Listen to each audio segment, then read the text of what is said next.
Hello ladies and gentlemen, I am back.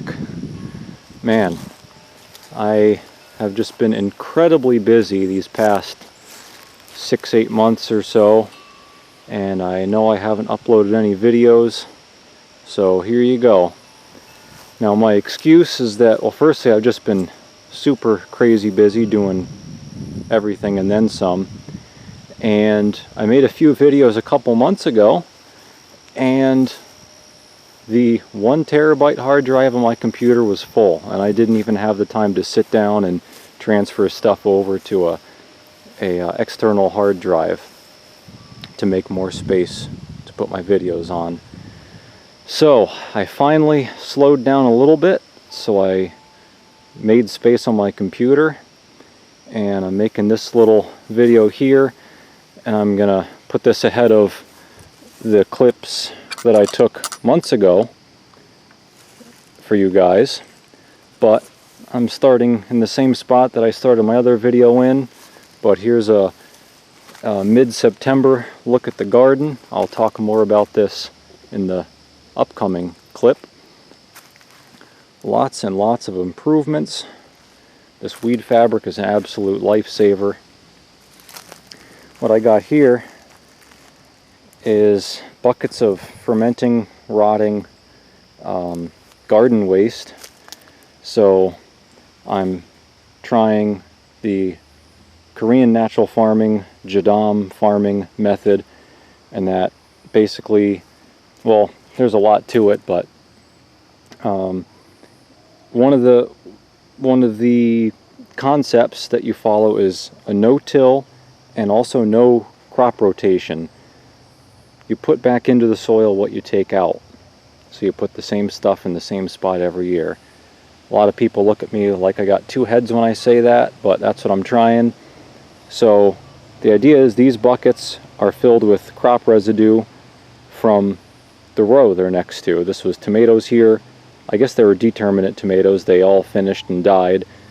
So I'm kind of rotting everything down, fermenting it, and I'll pull back the plastic cover, pour it on there, and then all the stuff out of the soil that made that tomato plant is going right back into the soil. And there's other fermentations and preparations to be made with the KNF and jadam farming methods, and I'll be getting into that later. But got tomatoes, got green beans, they're producing pretty well. Got a ton of butternuts. And look at these cool things. These are loofah. So I'm going to have some natural sponges. They're kind of a late bloomer.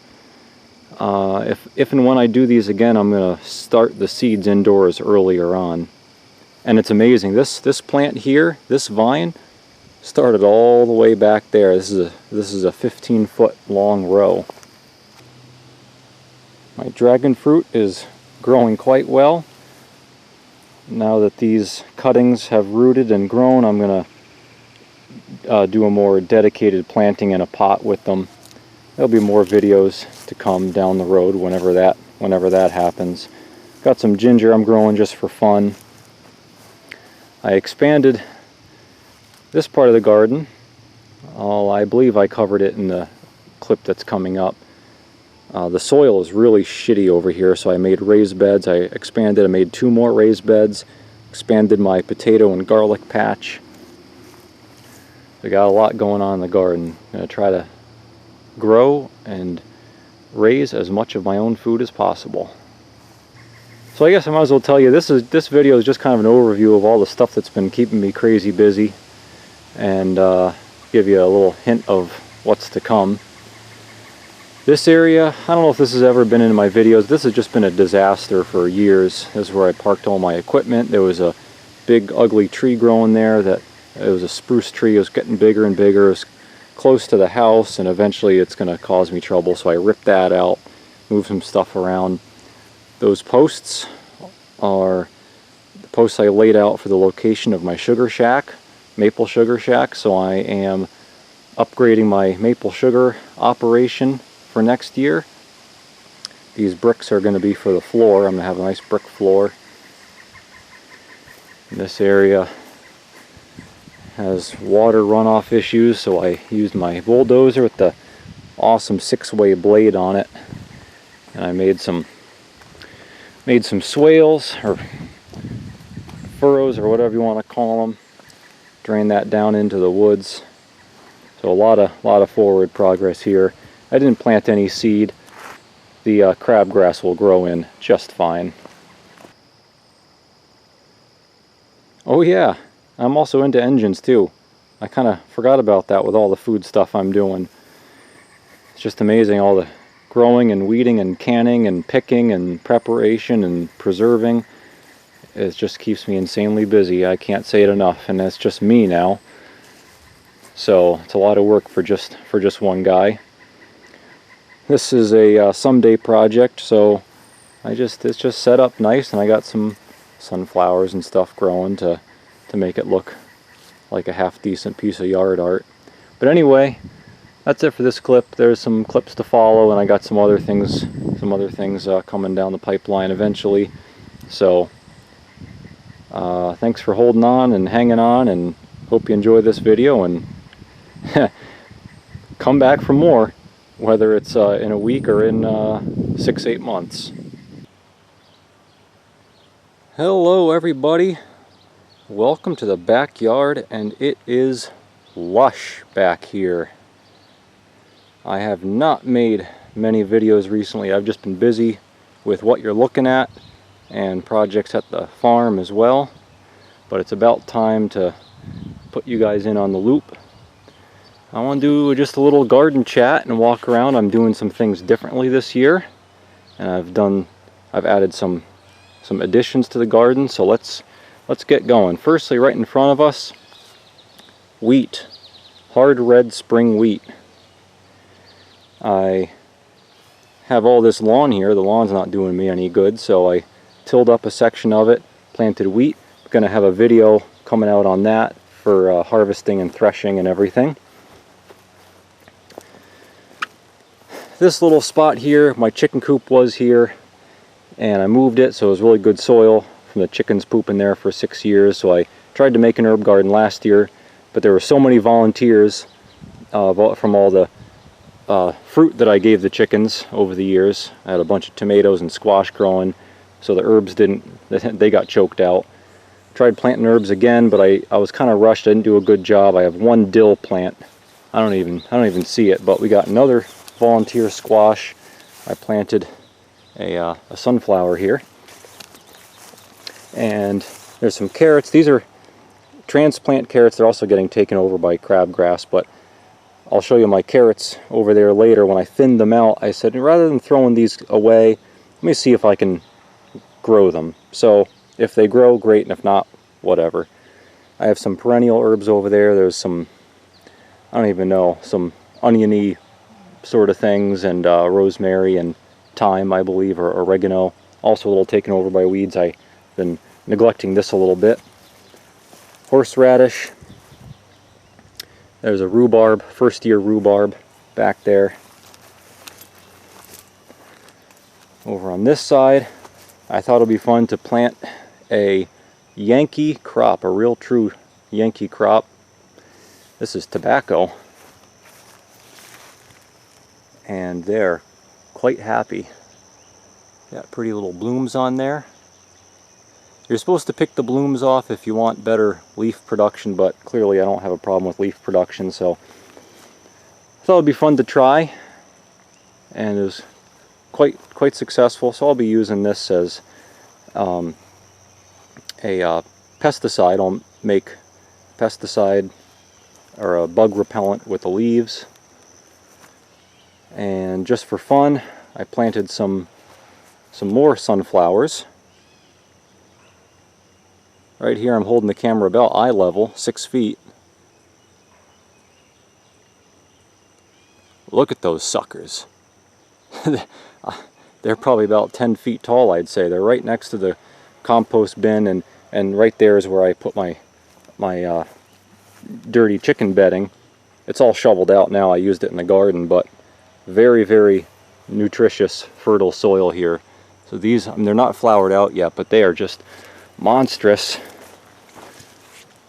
And look at the size of that stalk, huh? And there's some random squash here I thinned out from the garden, so I threw them in here to see if they grow. Another volunteer squash in the compost bin. No idea what it is. We'll find out. Volunteer catnip. A lot of it. Winston loves it. Here's the blueberries. They're about done. I canned, I think, 25 quarts of blueberries, and I got sick of picking them. And the net, these posts flopped in, and now the bushes are growing through the net. So I'm going to have to fix that for next year. In there, oh hey, there's a hole in the net. I got to fix that too. In there, there's a raspberry. I got a few raspberries off it. But you know what? I have tons of wild raspberries. So I just pick those as I'm walking around. Also in here, I haven't gotten anything off it yet. It's a fairly young plant, but I have a elderberry plant. And yeah, there's actually still some blueberries that could be picked there if I wanted. And I put an addition on the garden over here. I put in raised beds because this soil over here was real crap soil, a lot of huge rocks. So I had these concrete forms, and I just made them into raised beds. Here's the carrots. It's just a forest of carrots, and I have a volunteer tomato, and of course I just left it. And let's get a look in here. I mean, look at these. They're not quite ready yet. And I believe these are purple carrots that I planted. And I can't see it yet. You'll see that in a future video. And a little side note, I picked all the weeds out of this as it was growing, of course, but some of these in the end I left or forgot about. And I was going to pull this out, but I didn't. Because look at it, it's bug eaten. So I'd rather bugs eat this weed than anything else in the garden. Here I have onions and another volunteer squash and a volunteer tomato. I didn't have the heart to pull the things out. And also some mint that I planted years ago. These onions are just massive. I mean, say I have this landscape, or this weed fabric here. I'm going to talk more about this later. But you can't even see how big it is. But I'm going to have to cut this fabric open bigger to get this onion out. And the onion's not even done growing. You see the stalk is still vertical. Once the stalks flop over, like that one there, they're ready to be picked. But I'm just going to leave that one. Once more of these flop, I'll pick them and dry them and all that. This is empty. I had potatoes here and some garlic over there.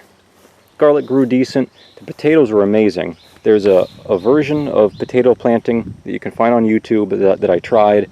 You don't bury the seed potatoes, the chitted potato pieces.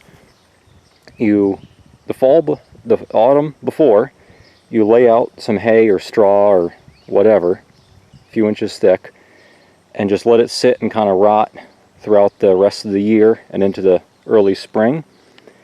And then in the early spring, before your last frost date, because potatoes are kind of a cool weather crop, you peel back the straw, plant your potatoes, flop the straw back on. You don't bury them in the soil at all. I mean, I kind of nestled them in a little bit, and that was it.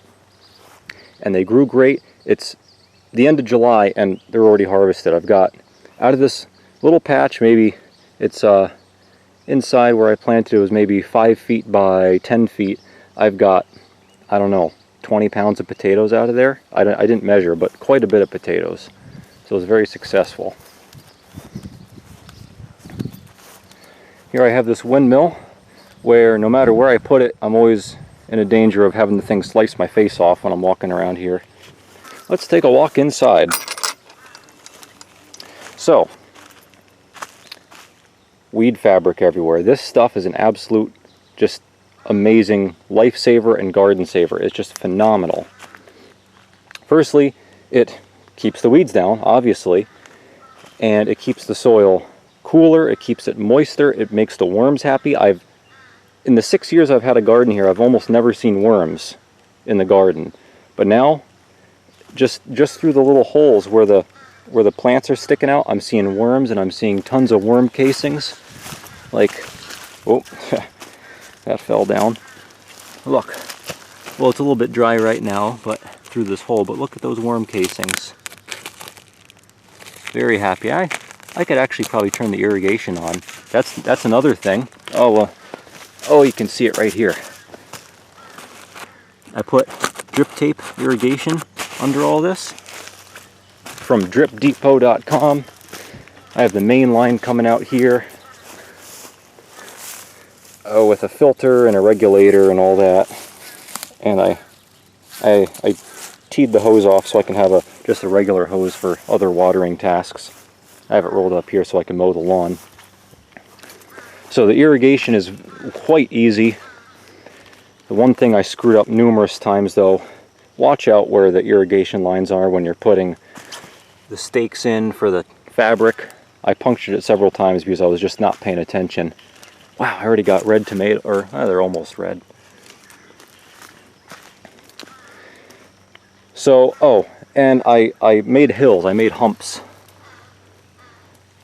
for where I'm planting. That helps keep the fabric tight. And it also warms the soil a little bit in the early spring, so you can plant a little bit earlier. Now for the tomatoes, I planted, or not planted, but I trellised them two different ways I wanted to try. So this method over here is a cattle panel. You can't hardly see it, but it's a 4x16 cattle panel, and it just so happens that my rows are 16 feet long. And as the tomatoes grew, I just kind of wove them through, and they're a good 1.5 feet, maybe even 2 feet over the top now. I did prune these for the first time this year, just to keep more manageable. I used to make a tripod of sticks, and as the tomato grew, I never pruned them. As it grew and just grew wild, I would just tie it to that tripod, and it would turn into this massive bush, which was great, but it's not conducive to this sort of trellising method. So I pruned, but I should have pruned a little bit more. They just once they take off, they freaking take off, and then you just feel bad about cutting stuff. This is the Florida weave technique. I should have pruned these way more than I did. So you can look up videos about the Florida weave, but basically, as the plant grows, you can kind of see what I did. You weave twine in and out through each plant, and then so you weave it one way and then you weave it the other way, then you let it grow some more, then you weave one way the other way as it grows up.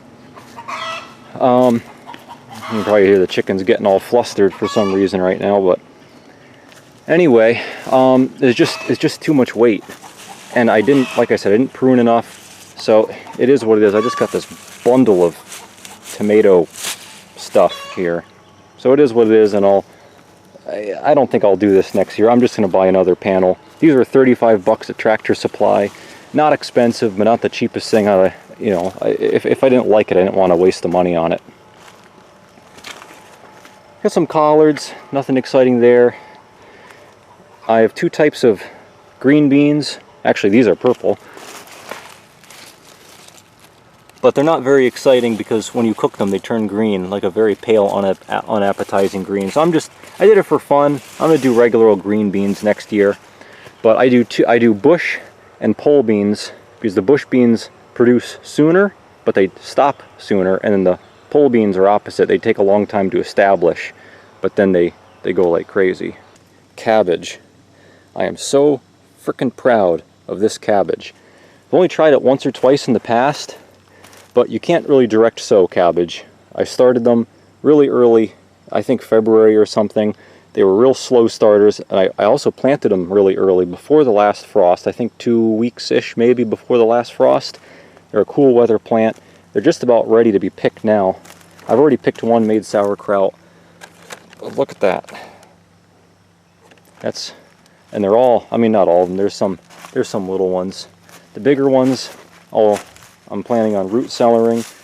Oh, this is a big sucker. Oh man, I bet you that's 7.5 pounds. That's my guess. And we got some peppers, just plain old bell peppers. I started these indoors as well, nice and early February. They are slow starters. As you see, they're purple. I got it for fun, but the purple disappears just like the green beans. The purple disappears when you cook them, and then it's just kind of, you have this like pale green, gross looking pepper afterwards. And they're a little smaller, a little more delicate than a typical green bell. I got some zucchini. You see they're starting to kind of taper off. I don't even see any at the moment. There's probably some hiding there, but nothing exciting about the zucchini, just normal, regular zucchini. This row was beets. Yeah, see there's one left there. I already picked those and canned them. The next row is radish. I picked those long ago. This very pathetic looking pile of squash here is Amish pie squash. I thought it would be fun to try.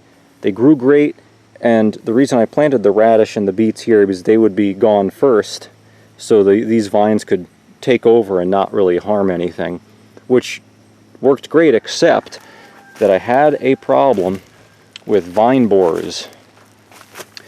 And well, I think I killed them all now, but right at the base, they lay an egg, the little larva crawls in and then eats the inside of the vine. Let's see, nah, he's gone. I pulled this one apart a while ago. But you peel this open, there's a big fat larva in there. So some of them I tried to save. See, I wrapped them up here with a leaf as a bandage, so I'm not going to open it, but I cut the stem open, found the larva, killed it, then kind of wrapped it back up, so it might survive.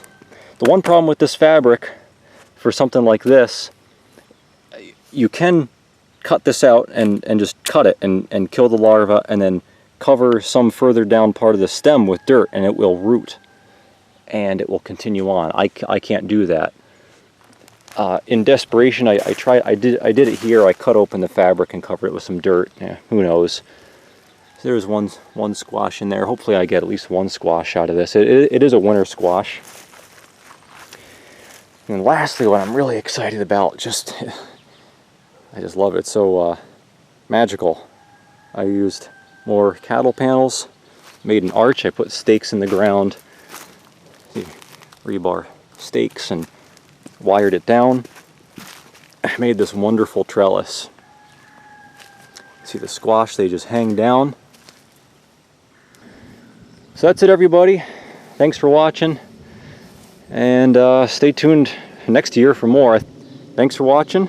Make sure to come back shortly for a video on wheat. Thanks for watching, and come on back for more.